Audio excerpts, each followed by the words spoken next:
It's hard to imagine how the BBC could spiral faster into full-blown crisis than it has tonight. Just hours ago, Gary Lineker was set to present Match of the Day tomorrow, having stood by his tweet comparing the government's language on its new small boats policy to that used in 1930s Germany. Now the show will go ahead, but with no presenter or pundits at all. That after the BBC asked its star to step back from anchoring the show, and then one by one his on-screen colleagues ruling out appearing in solidarity. Unsurprisingly, politicians and pundits from across the spectrum have weighed in, some saying Lineker quite clearly breached the BBC's duty to impartiality. Others point out that the same corporation has a chairman who failed to declare his role in helping Boris Johnson get an £800,000 loan and allowed Lord Sugar to present The Apprentice despite urging people not to vote for Jeremy Corbyn. One tweet about the government's small boats policy has put the BBC and its Director General on the stormiest of seas. The gap widened again on Wednesday. 7 games for you on Match of the Day tonight, including the top 2. It's a seat Gary Lineker won't be sitting in this Saturday night. The Match of the Day host has been asked by the BBC to step back while it tries to deal with the controversy surrounding his remarks on the government's new asylum policy. A statement said the BBC has decided that he will step back from presenting Match of the Day until we've got an agreed and clear position on his use of social media. We have never said that Gary should be an opinion-free zone, but we have said that he should keep well away from taking sides on party political issues or political controversies.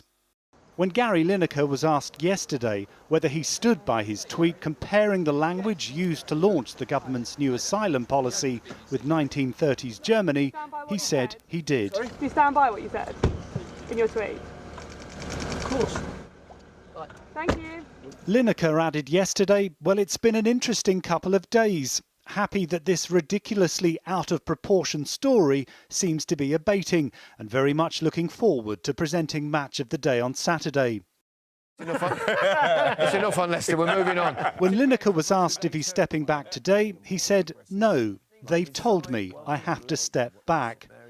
As news emerged, his Match of the Day colleagues Ian Wright and Alan Shearer announced they wouldn't be appearing tomorrow in solidarity.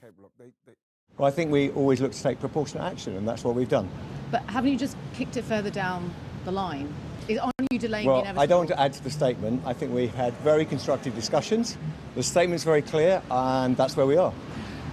It's becoming a crisis, though. You've now got Ian Wright and Alan Shearer pulling out of Match of the Day. Is the programme still going to go ahead? No, I absolutely respect people's right to make that decision, and BBC Sport have to look at the programme they're going to produce for the weekend, as normal. The political fallout from the decision has been swift. If you're working for the BBC, you have a responsibility when you're public-facing, whether it's your Facebook accounts or your Twitter feeds or whatever, to still retain that element of impartiality. I gave no financial advice to the Prime Minister. Critics point to BBC chairman Richard Sharp remaining in position while he faces criticism for his role in facilitating an £800,000 loan for then Prime Minister Boris Johnson. Alan Sugar posted this controversial tweet about Jeremy Corbyn, but was allowed to carry on presenting The Apprentice. I think it's a bad decision, and I think it's a dangerous decision, because this isn't about Gary Lineker. This is about a BBC that I'm afraid is pandering and cowering in the face of creeping right-wing authoritarianism inside the government. The BBC says tomorrow's Match of the Day will now focus on match action without studio presentation or punditry. The Gary Lineker controversy has ratcheted up to a new level. Whether this is a temporary substitution for Match of the Day or a parting of the ways between its star presenter and the corporation isn't clear. Goodbye. Neil is with me now. I mean, it's astonishing how this has escalated just in the space of the few hours since this story broke, and it's clear that it hinged around this one tweet but has just become something so much bigger. Absolutely. It started with a tweet, and yet a tweet that has Some people said at the time it was overshadowing a very important debate on this controversial asylum policy. And yet here we are at the end of this week, Julie. This is a toxic cocktail. You've got free speech involved, BBC impartiality, government policy. Put that all together, and there is a danger that this is morphing into a crisis which is potentially existential for the BBC. That's how serious this could be. This is, after all, a world-class institution founded on impartiality and independence. It's bedrock. It has an outstanding reputation. It occupies a unique place in public life, as we know. And yet much of this week, it's come under consistent attack from the government over its handling of this issue. Tonight, it's come under fire from critics who don't like what it's done over Gary Lineker today in particular.